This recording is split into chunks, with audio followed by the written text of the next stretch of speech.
Chapitre 15. Le grand voyage. Les deux voyageurs quittaient petit à petit les ruelles du village. Tao suivait Lao Tse sans dire un mot, les larmes au bord des yeux. Ils s'arrêtèrent quelques instants devant le restaurant Fleur de Chine, abandonné à la végétation luxuriante de l'endroit. Y aura-t-il un jour à nouveau de la vie dans cet établissement où j'ai vécu toute mon enfance se demanda Tao. Mais la vraie question existentielle qu'il torturait était de savoir s'il reverrait un jour ses parents. Ils s'étaient enfoncés dans le petit bois, puis traversèrent la plaine que Tao connaissait bien. Il y revoyait les images de Kimai, souriante à la cueillette des feuilles de thé ou dans les rizières. Comment tout cela a-t-il pu changer aussi vite, se demanda-t-il. Et puis, en pleine nature, Lao Tse dit à Tao. Pour calmer et apaiser ton esprit, profite de ce que l'aurore matinale a de plus beau. L'éveil des fleurs, goûte à la rosée délicatement posée, comme suspendue au cœur des herbes et des fougères. Allonge-toi sur le sol et contemple le ciel. Laisse ton esprit se perdre dans son immensité. Que le ciel extérieur éveille le ciel intérieur de ton être. Lao Tse semblait guider et suivait la voie, que lui seul paraissait connaître. Pendant plusieurs heures, d'une marche plutôt fatigante, Tao ne dit mot. Il semblait captivé par le spectacle permanent que lui offrait le décor. Rien n'était figé, comme il le pensait jadis. Tout n'était que mouvement, emporté dans un tourbillon insaisissable. Le temps semblait s'écouler d'une manière étrange. Le crépuscule fit place aux rayons lumineux d'un soleil bienfaiteur. Ils avaient marché toute la journée et il était temps de penser au juste repos. Il fallait s'installer pour la nuit. Lao Tse choisit un petit coin qu'il installa simplement à l'aide de quelques branchages en guise de couche, car les feuilles avaient la fonction d'être un rempart contre l'humidité. Tao, quant à lui, partit aux alentours pour quérir quelques branches un peu sèches afin de faire du feu pour la nuit. Lao Tse, en expert confirmé, apprit à Tao la meilleure manière de faire du feu. À l'aide de 2 ou 3 petites branches vertes, Lao Tse suspendit un récipient dans lequel il fit cuire de l'eau et, avec quelques plantes rencontrées en chemin, il réalisa une bonne soupe bien chaude que tous deux apprécièrent jusqu'à la dernière goutte.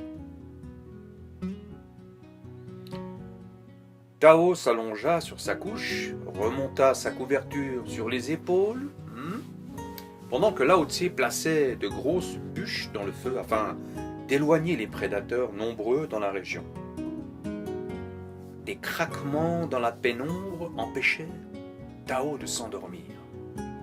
N'y tenant plus, Tao dit à Lao Tse : « J'ai peur, une bête rôde tout près. » Ne crains pas la peur, c'est un instinct de survie.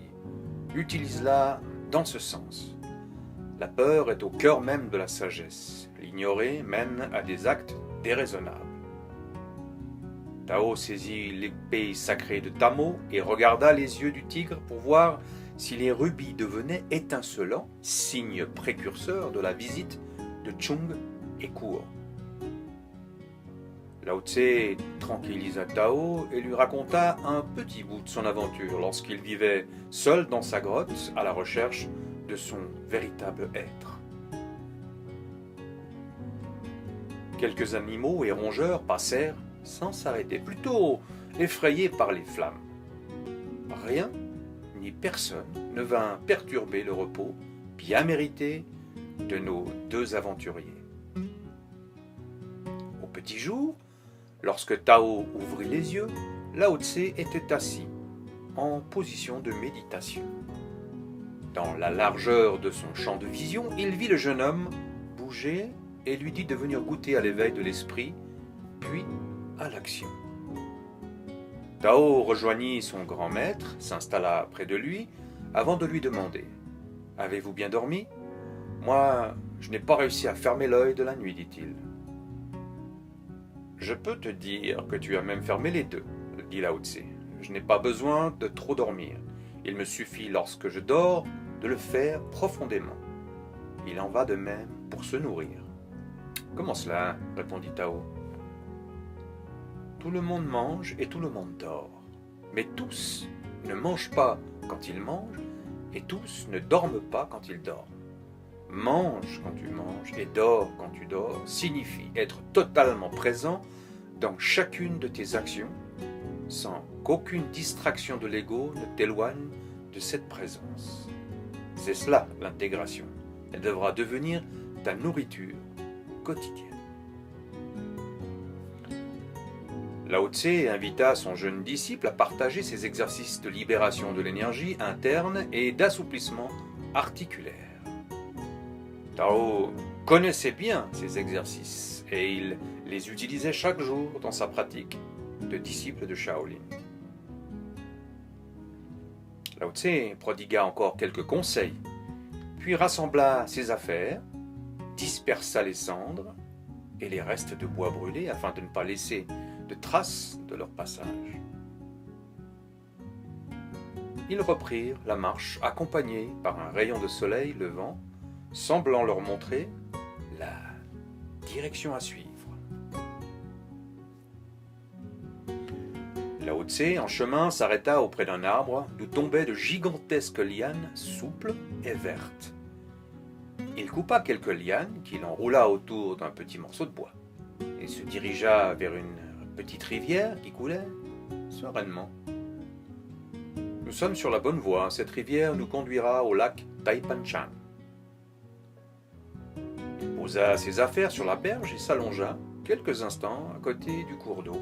Il invita Tao à en faire de même.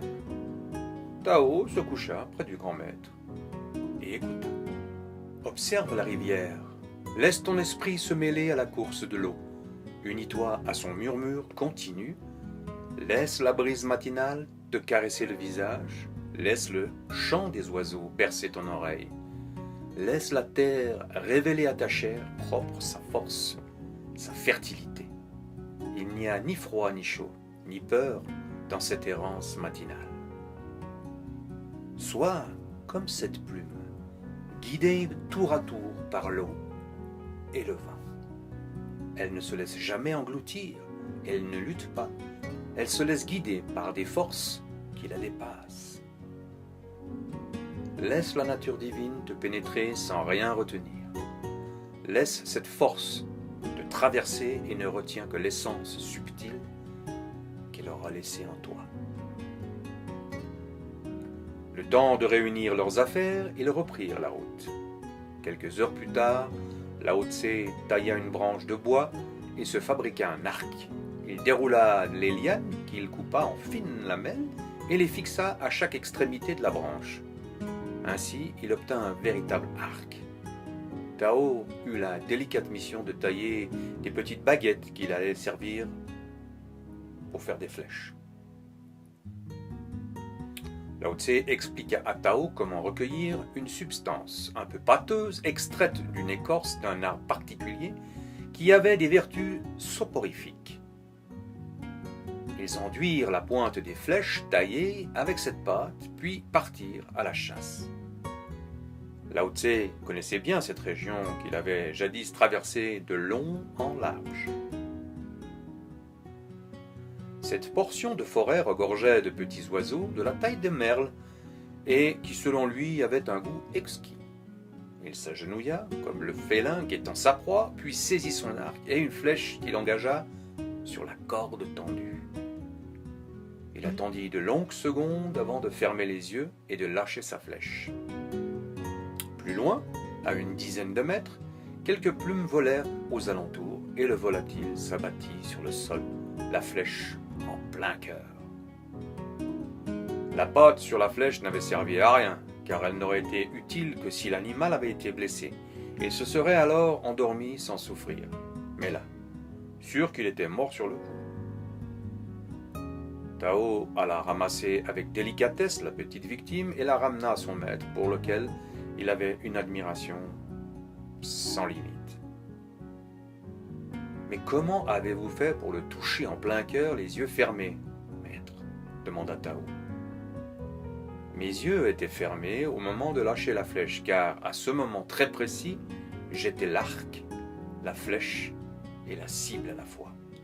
Dès lors, le regard devint superflu. » Tao prépara le feu pendant que Lao Tse termina d'accommoder le volatile avec des herbes et des baies. Les deux voyageurs goûtèrent leur repas et se sentaient si bien qu'ils en auraient presque oublié la mission. Ils prirent leur quartier de nuit auprès d'un grand arbre à l'immense parure verdoyante.